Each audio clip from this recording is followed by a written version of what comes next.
कल्पधाम builders and developers की नई पेशकश। शहर के बीचों बीच घर बनाने के सपने अब होंगे पूरे, वो भी फाइनेंस सुविधा के साथ। प्लाट बुकिंग के लिए संपर्क करें पुरुषोत्तम चौरसिया, अंकुर चौरसिया। आपने और हमने अभी 10 दिन पहले भी चर्चा की थी। मैं भारतीय जनता पार्टी का कार्यकर्ता हूँ और उसी हैसियत से इस चुनाव भी में हमने काम किया है। जो जनादेश आया है भारतीय जनता पार्टी के पक्ष में, जो अभूतपूर्व जनादेश आया है, 20 सीट, करीब 20 सीट हम लोग जीते हैं 28 में से। ये स्पष्ट जनादेश के लिए मैं मध्य प्रदेश की जनता के प्रति पूर्ण रूप से नतमस्तक हूँ। मैं भारतीय जनता पार्टी का एक एक कार्यकर्ता जिसने समझा कि ये स्वतः का चुनाव है और उस तरीके से लड़ा है पूर्ण संकल्प के साथ, उनके प्रति मैं आभार व्यक्त करना चाहता हूं। और जो हमारा संयुक्त नेतृत्व है केंद्र में, नरेंद्र मोदी जी, जेपी नड्डा साहब, अमित शाह जी, जिनकी योजनाओं के तहत जनता का आशीर्वाद आज भारतीय जनता पार्टी के साथ है, और मध्य प्रदेश में शिवराज सिंह जी के नेतृत्व में हमारे बीडी शर्मा जी, हमारे अध्यक्ष, हमारे संगठन मंत्री सुहास भगत जी, और भारतीय जनता पार्टी का एक नेता, चाहे वो कैलाश विजयवर्गीय जी हों, उमा भारती जी हों, सुमित्रा महाजन जी हों, नरोत्तम मिश्रा जी हों, नरेंद्र सिंह तोमर जी हों, प्रहलाद पटेल जी हों, सभी ने एक साथ मिलकर जी जान लगाई है, जिसके आधार पर जनता का आशीर्वाद हमें प्राप्त हुआ है। तो इस जनादेश के लिए हम मध्य प्रदेश की जनता के प्रति आभारी हैं और ये संकल्प लेते हैं कि विकास और प्रगति और जनसेवा ही हम लोगों का संकल्प रहेगा। जो 3.5 साल बाकी हैं, उन 3.5 साल में हम मध्य प्रदेश को आत्मनिर्भर बना के ही चैन की सांस लेंगे। आप संतुष्ट हैं नतीजों से? क्योंकि गद्दारी डिबेट चली थी, वो सब इस पर भी आपने और हमने चर्चा की थी और मैंने आपको क्या कहा था कि आप 10 तारीख तक इंतजार करिएगा और दूध का दूध और पानी का पानी होगा। गद्दार कौन है, ये मध्य प्रदेश की 8 करोड़ जनता ने स्पष्ट कर दिया है। गद्दार कमलनाथ और दिग्विजय सिंह जी हैं, जिन्होंने भ्रष्टाचार का अड्डा वल्लभ भवन को बना दिया, जिन्होंने विकास और प्रगति के रास्ते से हटकर पूर्ण रूप से स्वतः की रास्ता अपनाया। और ये स्पष्ट जनादेश भाजपा के पक्ष में और कांग्रेस के विरुद्ध स्पष्ट आ चुका है, जिसे शायद अभी भी कांग्रेस स्वीकार नहीं कर रही है, लेकिन स्पोर्ट्समैन स्पिरिट में स्वीकार करनी चाहिए।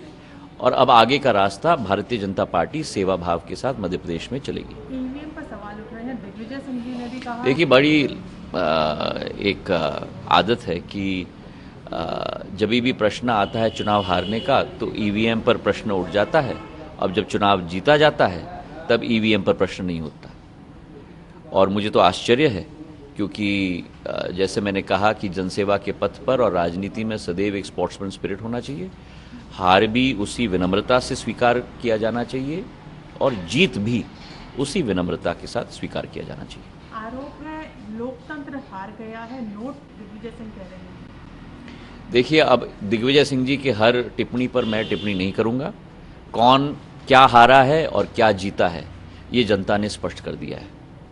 और अगर जनादेश को नकारने की आदत, जो आजकल कांग्रेस की आदत बन चुकी है, जनादेश को नकारने की आदत रहेगी, तो जो कांग्रेस जहां है वहीं रहेगी या उससे ज़्यादा बदतर स्थिति पे भी पहुंच जाएगी। हम लोग जनादेश स्वीकार करते हैं, चाहे हम लोग हारे हों, चाहे हम लोग जीते हों, और जनादेश को स्वीकार करके अपने आप को और बेहतर करने की कोशिश सदैव मनुष्य को रखनी चाहिए। Considering your performance in Madhya Pradesh bypolls, आपको लगता है 2023 में बीजेपी ज्योतिरादित्य सिंधिया के अंडर चुनाव लड़ेगी? देखिए, मैं भारतीय जनता पार्टी का आम कार्यकर्ता हूँ। मेरी स्वयं की कोई महत्वाकांक्षा नहीं है, ना अभिलाषा है, ना मैं कुर्सी के पीछे, ना नेम प्लेट के पीछे। मेरे 20 साल का जनसेवा का इतिहास ने बताया है कि मैं कभी भागा हूँ, ना मैं भागूंगा। जरूर मेरी आशा अभिलाषा है, और वो आशा अभिलाषा है विकास की, प्रगति की और जनता की सेवा की। वही मेरे जीवन का मूल मंत्र है, आज भी है, पहले भी था और जीवन के अंतिम सांस तक वही रहेगा। पर माना जा रहा है जल्दी कैबिनेट विषय पर हो सकता है आपको केंद्र में भी एडजस्ट किया जाए। आपको देखिए, मैंने सदैव आपसे कहा है कि मैं एक जनसेवक हूँ और वो जनसेवक ही रहूँगा। मैं मानता हूँ कि राजनीति केवल एक माध्यम है उस जनसेवा का लक्ष्य की पूर्ति करने के लिए, उससे ज़्यादा नहीं। और उसी मान्यता के साथ हम जीवन अगर जिएंगे तो पद कुर्सी महत्वपूर्ण नहीं है। जनता के दिल में स्थान पाना, जनता के दिल में प्यार पाना, वो सबसे ज़्यादा महत्वपूर्ण है और वो केवल संभव होता है जब सेवा भाव के आधार पर व्यक्ति कार्य करता पर है। अब अगर आपको कहा जाए कि आप सेंटर में आ जाएं, मैं कभी अगर और मगर का जवाब नहीं देता। सर बिहार के भी रिजल्ट की बात करें, बहुत क्लोज आ गई है, एनडीए लीड भी कर रही है। मैं आपको विश्वास से कह रहा हूँ, इसलिए मैंने एग्जिट पोल्स के बाद भी कमेंट नहीं किया। एनडीए की सरकार बिहार में थी, एनडीए की सरकार ही बिहार में बनेगी। प्रधानमंत्री नरेंद्र मोदी जी के नेतृत्व में, जेपी नड्डा जी के नेतृत्व में और स्थानीय नीतीश कुमार जी के नेतृत्व में एनडीए की सरकार बिहार में ही बनेगी। और जो इतना बड़ा जनादेश मिला है 15 साल की सरकार बनने के बाद, ये इसी बात को स्पष्ट करता है कि जिस सोच और विचारधारा के साथ प्रदेश सरकार और केंद्र सरकार दोनों ने मिलकर जनता की सेवा की है, वही जनता का आदेश है और उसी आदेश का पालन एनडीए करेगा और सरकार वहां एनडीए की ही बनेगी। तेजस्वी यादव जी का कहना है देर रही है और इसमें महागठबंधन की ही जीत होगी, हम